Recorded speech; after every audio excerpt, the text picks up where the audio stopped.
We're speaking separation of church and state. How would it look for a religious leader becoming a governor? Well, that's really because, again, I define that the state is not to be involved, but the church can absolutely be involved because Jesus says you're the salt of the earth and the light of the world.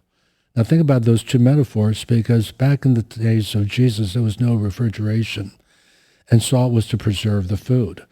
And so what he's saying is that there's evil in society, and you as a church is to hold back the wave of evil. And then you're to be the light of the world. But the way we're to let our light shine is by good works. Let your light shine before men that they may see your good works and glorify your Father in heaven. And that's in Matthew 5:13-16.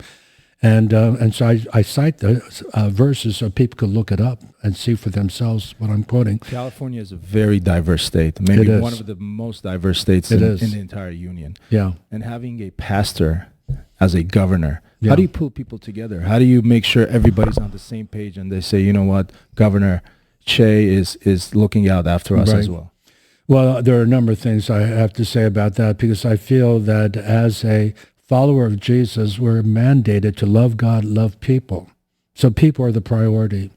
So it's about we the people. And I feel that once they know that I want to be a voice for them, that I carry their heart, I'm a servant leader.